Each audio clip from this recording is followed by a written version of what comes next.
Nós somos estudantes do IFRS Campus Canoas, do terceiro ano de ADM, e o nosso tema é os movimentos sociais dos anos 1960 até os anos 2000, sob orientação do professor Cláudio Leite. Os integrantes do grupo são Gabriele Barra, Natan Santos, Guilherme Trúculo, Guilherme Eduardo e Nedel.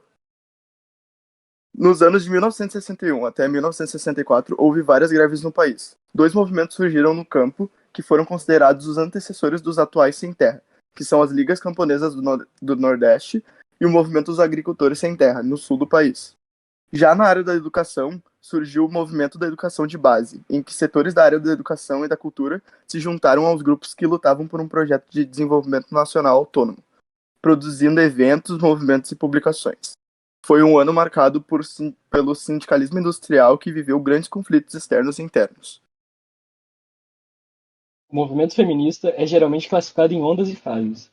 Desde a primeira onda, o movimento se dividiu em duas grandes correntes, a liberal e a socialista, que dominaram o movimento até os anos 30. Depois, com a conquista de alguns direitos pelas mulheres, como votar, estudar e exercer algumas profissões, o movimento diminuiu, só retornando de volta nos anos de 1960, que corresponde à segunda onda do movimento. O movimento surgiu num contexto de efervescência política e cultural nos Estados Unidos e na Europa, e foi dividido em três fases. A primeira, relacionada aos movimentos sociais que emergiram nos anos 60. No período, o movimento feminista denunciou a opressão masculina e trouxe para a luta o trabalho doméstico, sexualidade e a reprodução. O movimento voltou a se organizar no Brasil a partir dos anos 70, inspirado nos ideais do feminismo que eclodiu nos Estados Unidos e na Europa. Por conta do regime de exceção, até o ano de 1975, o movimento organizava-se em grupos fechados, com reuniões realizadas nas casas das feministas, e os temas de discussões giravam em torno da condição da mulher na sociedade. A maioria das participantes eram mulheres de esquerda que lutavam contra a ditadura no país ou que moraram na Europa e nos Estados Unidos, tendo contato com o feminismo de vanguarda. O movimento nesse período sofria tanto a repressão à direita pelo regime militar, que inviabilizava qualquer forma de manifestação pública, como a esquerda, que via o feminismo como um desvio burguês, que colocava em risco as lutas contra o sistema. A proclamação do Ano Internacional da Mulher pela ONU, em 1975, trouxe um grande avanço para o movimento. No Brasil, isso possibilitou aos diversos grupos de mulheres manifestarem-se publicamente fora das reuniões privadas. Um importante evento que ocorreu ainda esse ano no Rio de Janeiro, em comemoração à ONU Internacional, foi o seminário O Papel e o Comportamento da Mulher na Realidade Brasileira, do qual resultou a fundação do Centro da Mulher Brasileira no Rio de Janeiro e o Centro de Desenvolvimento da Mulher Brasileira em São Paulo. Além desses centros, muitos outros grupos de mulheres surgiram em todo o país com o objetivo de realizar estudos e promover encontros sobre direitos da mulher, planejamento familiar, saúde da mulher e legalização do aborto, por exemplo. O movimento foi iniciado a partir das camadas médias intelectualizadas e foi se expandindo, buscando uma articulação com as câmaras populares. Mas essa relação foi difícil porque a abordagem feminista que tratava das relações de gênero, da sexualidade e do aborto, do planejamento familiar, tinha que ficar restrita a pequenos grupos fechados, evitando tensões com a Igreja Católica, que era um importante foco de oposição ao regime militar que organizava os grupos populares resistentes ao feminismo. O golpe militar de 1964 pôs o fim a um século de mobilização e organização popular, entre 1964 e 1969. Os movimentos de resistência foram poucos. No meio industrial, ficaram famosas as greves de Contagem, em Minas Gerais, e Osasco SP. Os estudantes, influenciados pela conjuntura nacional e internacional, principalmente o Maio de 68, na França, e a política cultural maoísta na China, entraram para a história como novos atores em cena naquele período. O Estado redefiniu suas leis e criou novos aparelhos burocráticos de controle. O Ato Institucional número 5, de dezembro de 1968, caçando e punindo pessoas e estabelecendo severas restrições aos direitos sociopolíticos dos cidadãos, foi o ponto culminante de uma era de medo, repressão e violência dos direitos humanos, comandada por regimes militares que se espalhariam por toda a América Latina. Com o regime militar no poder, a esquerda partiu para a luta armada e seus principais líderes foram mortos nos embates das guerrilhas. As camadas médias da população brasileira se expandiram e se locupletaram com as benesses que o regime lhe oferecia: expansão do ensino superior pago, acesso ao consumo de bens industrializados, principalmente a linha branca doméstica, televisores e os carros. Criou-se um banco para financiar a casa própria, o Banco Nacional da Habilitação, BNH. As camadas médias tiveram acesso ainda aos novos empregos gerados pelas multinacionais que se instalaram e os cargos na burocracia governamental. Foi a fase da tecnocracia, do planejamento centralizado. A classe operária sofreu um grande arroxo salarial a partir de 1974, com a crise internacional do petróleo. O chamado milagre brasileiro entra em crise. A resistência ao regime militar começa a se articular. Os movimentos sociais emergem das cinzas. Nas cidades, as comunidades eclesiais da base, CEBs, embaladas pela teologia da libertação, e organizam milhares de pessoas e deram origem a movimentos populares vigorosos como o custo de vida, depois da carestia. Movimentos pelos transportes de favelados pelo direito real de uso da terra onde estavam, pela saúde nos centros e postos comunitários de saúde, por vagas nas escolas, etc. Grande parte desse movimento serviu de base ao apoio às greves que se espalharam pelo país entre 1978 e 1979. Com isso, o ano de 1984 ele foi um marco na história sociopolítica do Brasil com o surgimento do movimento Diretas Já. E com isso ocorreu a morte do regime militar. As eleições diretas para presidente da República elas só ocorreram em 1979 e durante o período de 1984 até 1988 o país ele se mobilizou por uma nova Constituição. Os movimentos sociais que surgiram na cena política desde a década de 70 proporcionaram leis em forma de direitos que atenderam várias reivindicações a trabalhadores, índios, mulheres e menores de idade. Bom, o final dos anos 70 e o início dos anos 80 foram os períodos mais importantes da história do Brasil, por ser o período onde ocorreram mais lutas e movimentos sociais, isso por conta das mudanças políticas e econômicas.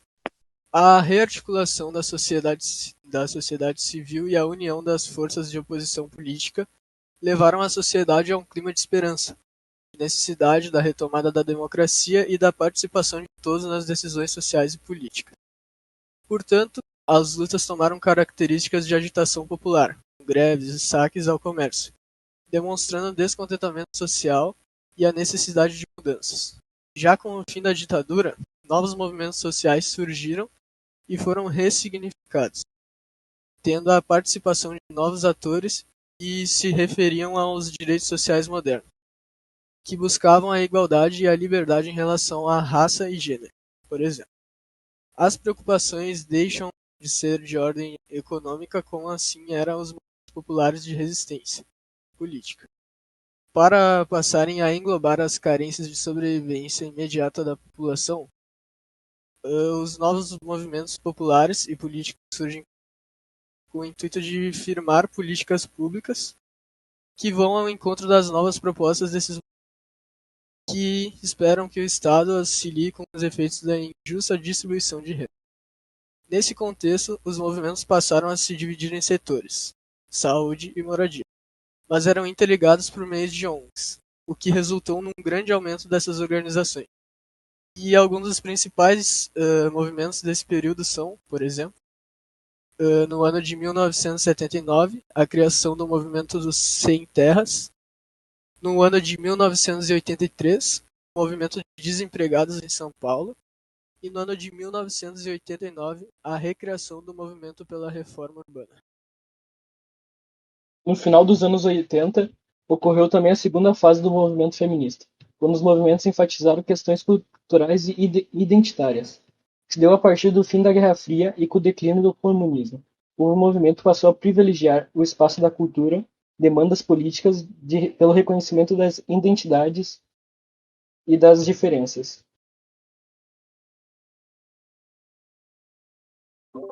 No Brasil dos anos 80, teve início o processo de institucionalização do movimento feminista com a instituição dos Conselhos de Direitos das Mulheres. Em 1983, ocorreu a criação do Conselho Estadual da Condição Feminina em São Paulo, iniciativa seguida pelos estados de Minas Gerais, Paraná e outros.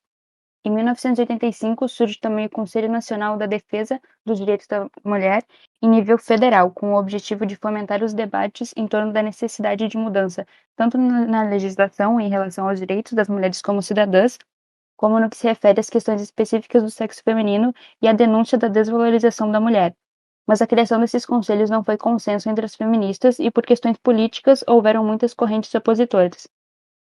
Nos anos 90, foi efetivado o processo de institucionalização do movimento feminista. Vários grupos passaram à produção de conhecimentos e criaram ONGs, o que resultou numa nova dinâmica para o movimento, passando uma política de sustentabilidade apoiada em convênios pontuais com o Estado ou com as agências de cooperação internacional. Isso implicou não apenas na perda de autonomia do movimento, mas também de representatividade, porque as ONGs passaram a ocupar os espaços do movimento, produzindo informações especializadas sobre a situação da mulher, a fim de subsidiar a criação de políticas públicas específicas. Com isso, os grupos feministas autônomos, orientados pela cultura feminista mais informal, foram considerados despreparados para essas tarefas. Nesse mesmo período, projetos voltados à mobilização e conscientização das mulheres passaram a ser desconsiderados pelas agências de financiamento, que priorizavam trabalhos de políticas de gênero. As temáticas mais polêmicas, como descriminalização do aborto, por exemplo, passaram a ser evitadas, evidenciando que os financiadores controlavam politicamente os projetos, financiando somente os que eram livres de pressão social e de contestação.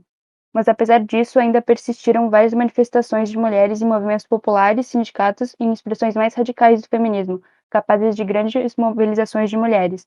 Um exemplo disso é a Marcha Mundial das Mulheres, que surgiu retomando não somente no Brasil, mas em nível internacional, a organização massiva das mulheres em torno de um projeto de recomposição do feminismo como um movimento social. Já a terceira fase do feminismo iniciou nos anos 2000, quando os movimentos passaram a buscar melhores oportunidades nos espaços políticos transnacionais.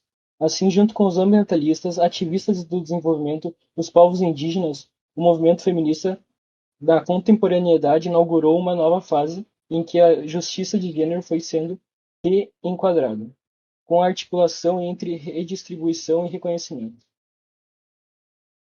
O ano de 2000 ele marcou o retorno dos movimentos sociais à cena política nacional, porque apesar de que quase uma década os movimentos populares urbanos tenham se desmobilizados, eles iniciam lenta retomada em outras bases, incorporando a experiência adquirida via participação nos conselhos, fóruns e outras formas mais ou menos institucionalizadas de participação.